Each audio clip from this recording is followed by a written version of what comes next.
It's time to bring on the blooms at the Home Depot with spring garden deals. Find savings on hanging baskets and flowers to brighten your backyard or any space that needs instant color. Then get everything you need to plant and protect them with low prices guaranteed on soil and mulch. Dig into spring garden deals for 4 days at the Home Depot. Now through May 10th. Exclusions apply. See homedepot.com/price match for details. Focus Features and Blumhouse present Obsession. When I have a crush on a guy, no one knows. Be careful. I wish Nikki loved me more than anyone in the entire world. Who you wish for. Obsession is 96% fresh on Rotten Tomatoes. I love you so much. It's blood-soaked nightmare fuel. What kind of spells you put on her? You have been warned. Obsession. Rated R. Under 17. Animated without parent. Only in theaters May 15th. With special engagements in Dolby. This is Optimal Relationships Daily. How to Speak Up to People Who Intimidate You as an Introvert by Cachet Prescott with introvertdear.com. Communicating with someone who intimidates you can be quite the daunting task. If you've ever found yourself stuttering, stammering, or even radio silent in the presence of a more menacing personality, I feel your pain. As a staunch introvert, loud, aggressive, and/or insensitive people always intimidated me, and sometimes they still do. I avoided them like the plague. When I had to engage them, I'd often lose my train of thought and fumble through my words, or simply fade into the background, letting those around me dominate the conversation. I eventually realized that there were two glaring problems with my approach. You won't always have the luxury of hiding from those who make you uncomfortable. Clashes of personalities happen all the time for various reasons. That's just life. Hiding or avoiding never actually solves the problem. Duh. While I prevented the discomfort of encounters with my monsters in the moment, was I willing to spend the rest of my life ducking and dodging them because I couldn't find my voice? I think not. If you're feeling intimidated by someone, understand that your fear gives them power over you and allows them to dictate your thoughts, emotions, and actions. Cowering in the face of a more challenging personality can also come across as a lack of competency, know-how, or skill, a lack of confidence or assertiveness, being seen as spineless or weak, and no need for them to take you seriously. Identify the source of your intimidation. Want to start communicating like an introverted boss? First and foremost, I suggest starting by looking within. After all, reflection is what introverts do best. Ask yourself why you are intimidated. What is it about this person that induces fear? Is it their overall demeanor, personality, approach, tone, title, position, education level, financial status, viewpoint, or something else? Is there a pattern in the type of people who intimidate you? Think back to the people who have intimidated you in the past. Are there any similarities among them? When I think back, I can definitely spot a pattern to the type of people I felt intimidated by. People with some perceived power, confidence, assertiveness, popularity, etc. Their ability to effortlessly be who they were, speak their truth, and command the crowd only punctuated the fact that I struggled to do so myself. For example, during my first year in college, I seemingly out of nowhere developed the uncontrollable, nervous habit of repeating the last thing someone had just said in a social setting. Think Brick from the show The Middle, minus the whole bow my head and whisper thing. Unbeknownst to me, my brief bout of echolalia was really about my inability to comfortably express my own thoughts in social situations, and not about the intimidating people themselves. Which leads me to my next point. Tune into any insecurities affecting your perspective. What are you personally struggling with that might be coloring your experience with this person? Is there an underlying fear or limiting belief about yourself that's actually at play? This might be a belief that no one cares about what you have to say, which might affect how you interact with those who speak up seemingly without fear.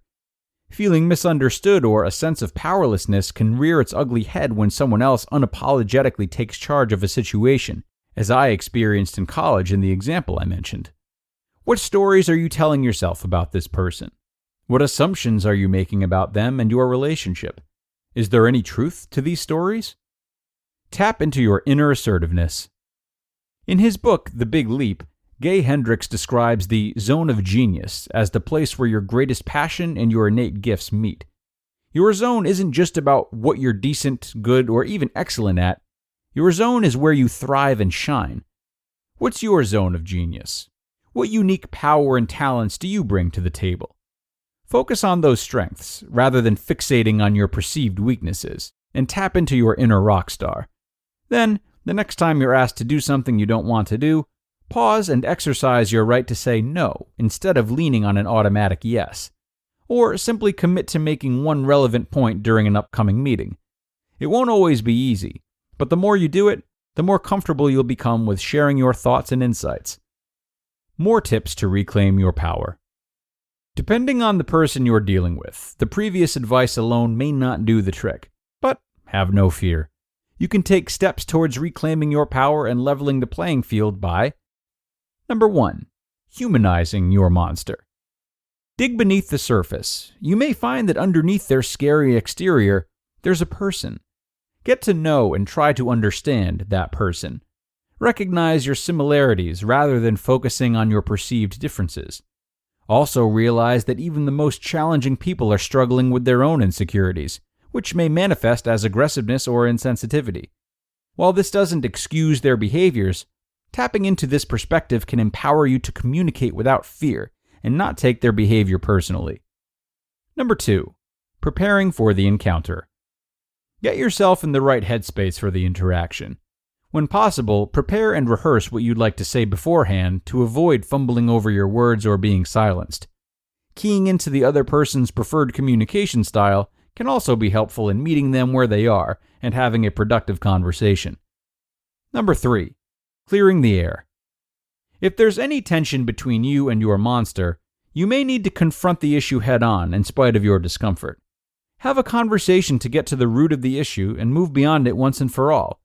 The successful approach to clearing the air includes scheduling a time to talk and not catching the person off guard and putting them in a defensive mode, mentally preparing yourself for the discussion ahead of time, but not obsessing, considering what role you could be playing in the tension between you two, really listening to the other person's point of view and trying to see things from their perspective, developing a plan for interacting beyond the conversation. Number 4. Lightening the mood. Break the tension by adding a little humor, if appropriate. Learning to speak up for yourself can be an uncomfortable, yet absolutely life-changing process for an introvert. Believe me, I speak from experience. When you look inward, challenge the stories you've been telling yourself about those who intimidate you, and use your voice, you gain confidence in yourself and your abilities and reclaim your personal power. You just listened to the post titled, How to Speak Up to People Who Intimidate You as an Introvert by Cachet Prescott with introvertdear.com. Good sleep is everything. That's why Ollie's Science Back Support is made with a blend of melatonin and L-theanine for both kiddos and grown-ups. So when your mind won't switch off, you've got something that can help. Your racing thoughts and restless nights won't stand a chance. Find Ollie sleep solutions for the whole family at ollie.com. That's OLLY.com. Sierra has all the best active and outdoor brands for the super athletic stuff, like running gear for cruising up the trail. Woo! And the super athletic-ish stuff, like fishing gear for chilling by the creek. Nice cast. Fitness apparel to push for higher reps. You got this. And golf balls priced so you can afford to lose one. Or a few. Head to Sierra or Sierra.com for the brands you want at the prices that let you do it all. From athletic to athletic-ish, Sierra's got it. And I really enjoyed today's post. Thank you to Cachet for letting us read it. I think what you would ordinarily expect from posts about speaking up to people, would be something about like pumping yourself up and feeling really empowered and whatnot. And while these are not really bad things to strive for, they're layered and they require a mindful approach to be executed the right way. And I think that Cachet did a really great job of exploring that mindfulness today and how we can go beneath the intimidation to learn more about both ourselves and the intimidating people in question. This is a highly responsible approach that we should take towards any uncomfortable feelings we have regarding someone else, from intimidation to pity, despair, and jealousy. Are these feelings really about them or are they about me, we might ask ourselves. What's making them tick that I can try to understand and thereby formulate sympathy from? These types of questions help to regulate our emotions to make any necessary interactions much more amicable in theory. So, we thank Cachet for breaking that down today, and I thank all of you for listening all the way through. And know that we will be here with you every single day, as always. So keep on coming back for more content to help you better your relationships. I'll hope to see you there, where your optimal life awaits.